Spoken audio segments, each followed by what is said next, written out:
This week's video, I want to go back in time a little bit.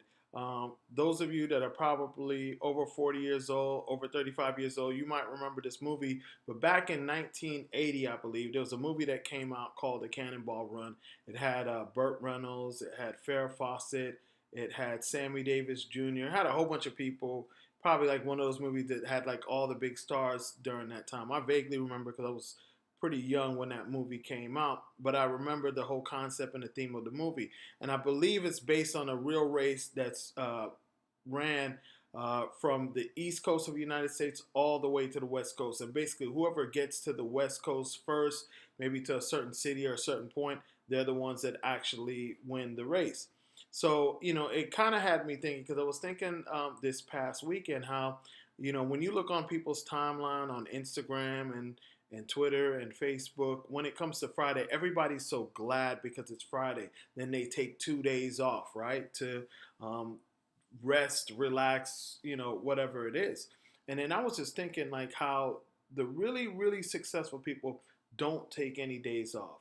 First and foremost, I think that most of them spend their time doing whatever it is that they enjoy doing. And when you're doing what it is that you want to do, you're doing what you enjoy doing, you don't feel the need to take any time off because you're enjoying doing whatever it is that you want to do. That's why it's so important for you to make sure that the majority of your time, and for some of us, that do have jobs, maybe this isn't the case, right?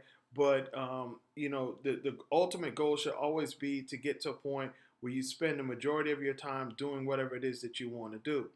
So once you're doing that, you don't feel the need to take time off. Now imagine if you were riding a bike from, let's say, some point Florida all the way to California. Now, you know that journey is going to take you quite a while riding a bike. Now, imagine if every couple days, every 5 days, as you're riding this bike, every 5 days you take 2 days off.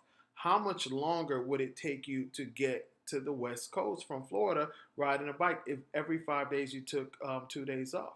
See, most people use the weekends as a time to do nothing, watch TV or whatever. But people that are really successful, they use that time just to get that much further ahead.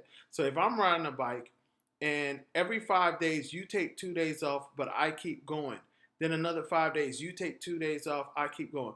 How much further, how much faster am I going to get to my destination than you are? That's a good question, right? And I thought about that this weekend where, most times, most people want to take the weekends off and spend it doing absolutely nothing, sit on their couch or just, just absolutely doing nothing.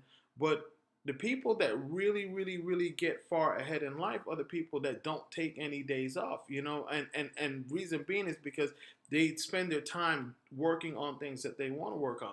Now, I'm not saying that if you have a job, you need to go to your job on the weekends, but spend that weekend time, really furthering something else that you're trying to do.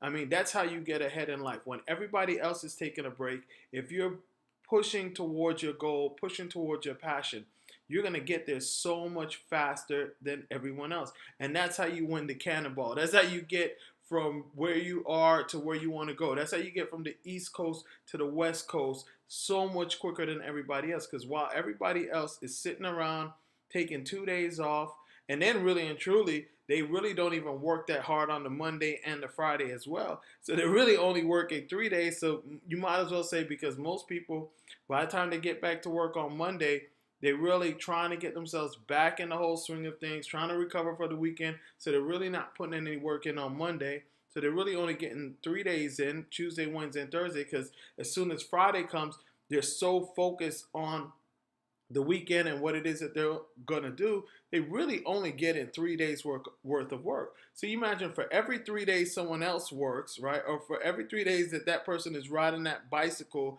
across the United States, then they take 4 days off. Work for 3, take 4 days off. Work for 3, work for 4, take 4 days off. And then you're putting your time in 7 days, 7 days, 7 days. How much you're going to get there almost by the time they're in, let's say, Louisiana, you're already going to be at your goal. You're going to already have accomplished your goal. You're already going to be where you want to be.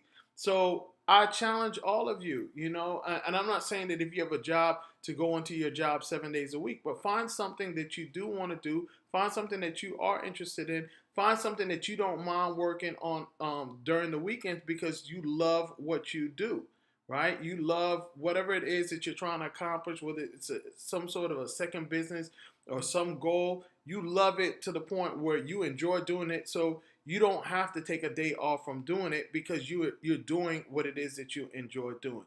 That's the cannonball run, right? We're trying to get over to the other side of the country as fast as we possibly can, and we're not taking any days off. While someone else is resting, we are working, and that's why we're going to get to our goals that much quicker, that much faster than everybody else. All right? Thank you much. Until next week.